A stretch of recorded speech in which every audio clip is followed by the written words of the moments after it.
السلام عليكم ورحمة الله وبركاته. أغارت شرفت لك وسود هذا يوتيوب بيج كينا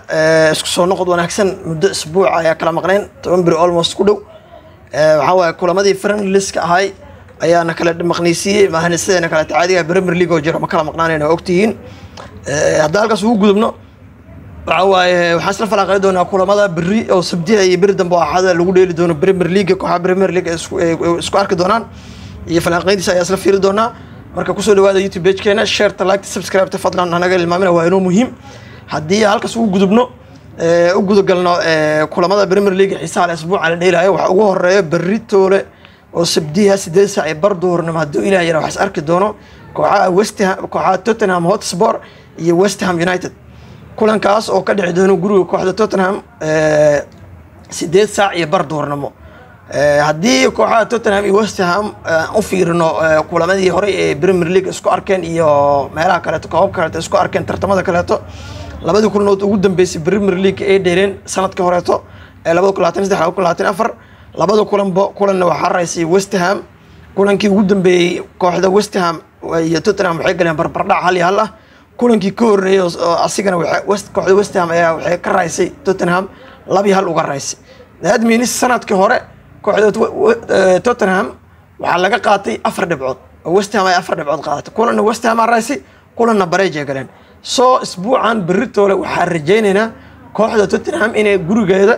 maadaama lagu dheelaayo ama bareej ama loss ay qaado doonto kooxda West Ham sanadka hore 4 dhibcood laga qaatay West Ham qaadatay sanadkan taasoo kale rajaynaynaa Tottenham waxa waaye kooxaha qaar oo iska cili kartaa inkastoo sanadkan kubad fiican ay soo bandhigaysay laakiin dhowr kulan oo lisdheeyeen macna way loos gareey doontaa ay loos gareysay kulankan marka ama bareejo ama way loos gareeyeen Tottenham kulankan isbuucan Beritoole dhibco ay dhumi doontaa waxayna faa'iido u tahay inay dhibco dhumiso kooxaha kaalinta afraad kula tartamayo sida Chelsea sida Man United Newcastle Aston Villa kooxaas ay u noqon doontaa haddii dhibco dhumiso waay haddii raysane ayada Janis wuxuu noqonaysaa ay ugu sii dhawaanayso top 4 marka kulankaas Beritoole wuxuu noqon doonaa isla arki doonaa anaga waxa u rajaynaynaa barbardhac 2-2 inay ku kala tagi doonaan adika maxay leedahay comment-ka nagu wadaaga sidoo kale Beritoole waxa dhici doona kooxaha Fulham iyo Aston Villa ayaa is arki doonaan kulankaas oo guriga kooxda Fulham lagu dheeli doono sanadkii hore hadaa fiirna Premier League labadii kulan oo sanadkii hore ay isku baxeen labada kulanba waxa guusha raacday Aston Villa marna Aston Villa 2-1 ay ku badasay lugtii labaad lugtii koobaadna 3-1 ay kooxda Fulham uga badasay marka waa iska cadda sanadkan hadana kooxda Aston Villa si fiican isku sii dhistay oo niman Carab ah gateen ciyaartoy badan ay soo gateen marka waa 3-1 ayaan ku qiyaasnay Fulham waxa gool laga micshi karo laakiin kulankan natiijo gool ma ka keeni doonto 3-1 ayaan rajaynaynaa inay ku dhamaan doonto kulankan oo guusho ay ku raaci doonto kooxda awayga ku aadeyso ee Aston Villa halkaas daa ugu gudubno sidoo kale waxa dheeli doono 12 saac galabnimo kooxaha Ipswich Town iyo Everton Ipswich Town iyo Everton waxa waaye Ipswich hada Premier League soo gashay oo awal Serbia ka dhili jirtay marka waxa isugu dambeysay badanaa kooxahan mar ugu dambeysay 2002 isugu dambeysay halkaas 2002 Everton iyo Ipswich Town ay dheeleen guusha kulanka ugu dambeeyay Ipswich Town 2-1 ku raysay kulanka kale sidoo kale eber afar kulan ay dheeleen afarta kulanba wax dhibca ay qaadatay kooxda Everton ma jirto laakiin waa 2002 hal kulan sad afartaas kulanba waxa raysay Ipswich Town marka ma laga yaabaa inay macnaha dhibcay iyo natiijooyinka ay ka haysatay kooxda Everton ee halkeeda ka sii waday kooxdan maadaama Premier League sanadka ay ku cusubtaa ciyaartoy ku filan aysan haysan hadana kulamo badan ay loos gareysay ma laga yaabaa inay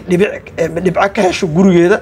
maadaama lagu dheelaa inay dhibco ka hesho kooxda Everton ma laga yaabaa anigu waxa saadaalna hal iyo hal inay ku kala tagi doonaan oo Ipswich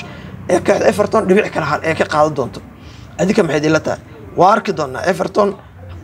waxa waaye kooxdan koox jilcan waaye koox Serbia kooxda Premier League ugu jilcan waaye hadii nimanka ay saddexdood dhibcood ka qaado waayeen wax ay taraan male wax ay galaan male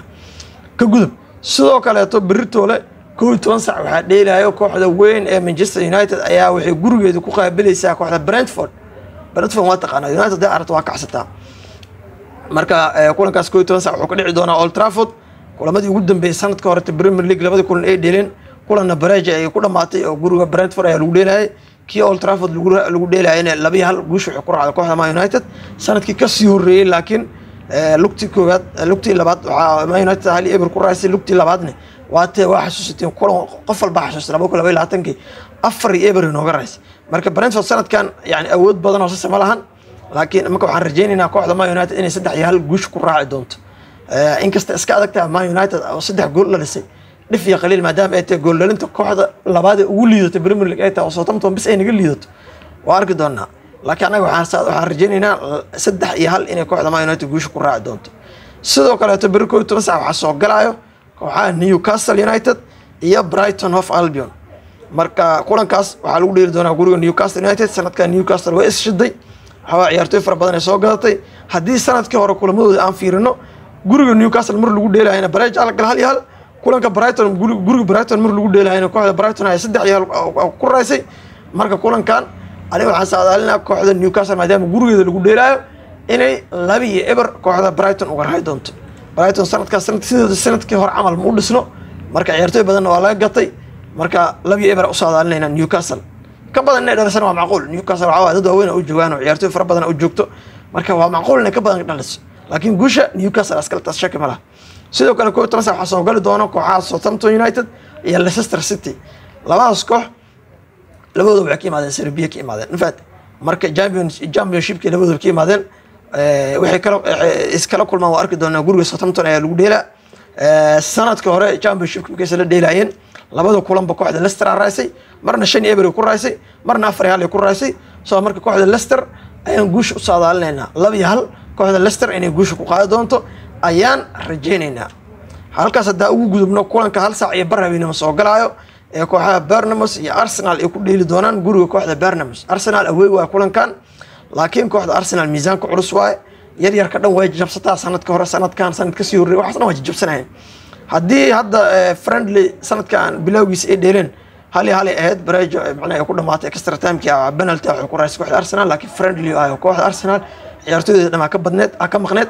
laakiin sanadkii hore ee Premier League labada kulan 3 iyo eberna mar ay ku raasay Arsenal 4 iyo eberna mar ay ku raasay sidaas oo kale Berri 4 iyo eber inay ku raasay ay u baahan tahay marka kooxda Arsenal waxa uu rajaynaynaa Berri toole habeen dambe 4 saac yani habeen dambe hal saac iyo barnaamij kulanka soo galaayo inay ku raay doonto 4 iyo eber hadda halkaas ugu gudubno sidoo kale Wolves iyo waxa dheeli doona maalinka Axad ah iyo kooxda Man City oo laba kulan Axad dheeli doona Wolves iyo Man City oo kulan ah iyo Liverpool iyo Chelsea oo kulan ah kulanka marka Wolves iyo Man City waxa waaye Wolves sanadka horeeto City waxay ka reebatay 3 dhibcood ka qaadatay kulankeedii home-ka ee guriga ku dheelaysay 2 iyo hal oo City uga badisay laakiin guriga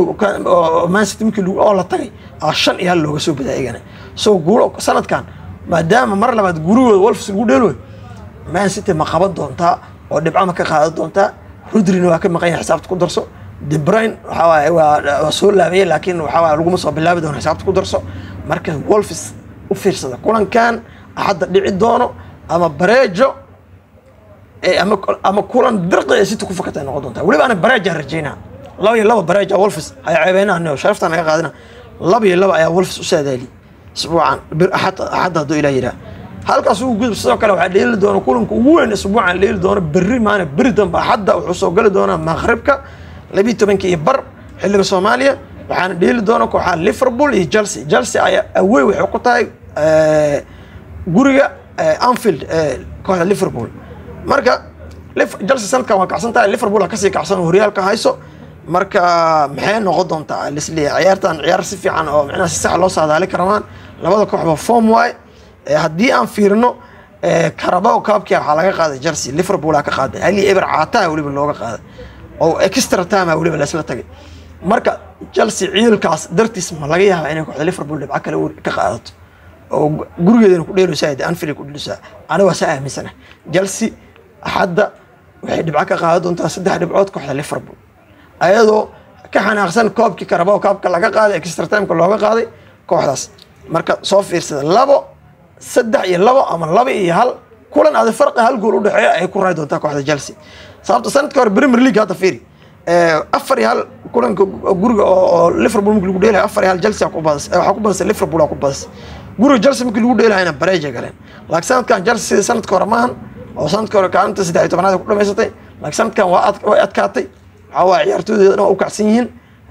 waxayna ka xanaaqsan tahay Carabao Cup-kii laga qaado ku darso soo Chelsea inay naceebayna rajaynayna 3-2 ama 2-1 macnaha Liverpool ka soo qaadi doonto inkastoo anaga haddaan United nahay danta ay noogu jirto in kooxda Chelsea laga raayo maadaama Chelsea ay tahay kooxda ugu tartamayso top 4ka Chelsea iyo Tottenham iyo Newcastle iyo Aston Villa afartaas team waxay ugu tartamayaan booska top 4 anaga waxa Premier League tartamona top 4 u tartamona Liverpool iyo Arsenal iyo Man City saddexda kaalmo hore isku u tartamaan marka Chelsea inkastoo anaga jecelna in Chelsea laga raayo laakiin kulankan ciilkii Carabao Cup-ka Chelsea ay qabtay ay kala dul dhici doonta kooxda Liverpool waa saadaasheeda waa ka duwanaan kartaa si ka duwan noqon doonta adiga maxay kula tahay commentiga nagu soo wadaag halkaas ayaa ku soo gabagabeynayna usbuucan Premier League kulamada la dheeli doono waa marka adiga kooxda aad taageerto iyo kulamada iyo natiijada aad ka filayso kooxdaada nagu soo wadaag fadlan video kan tan ku eegaya share ta subscribe ta like ta noo saara waa naga codsi taageeradiina u baahanahay inta habeen dambe ku kulmi doono والسلام عليكم ورحمة الله وبركاته.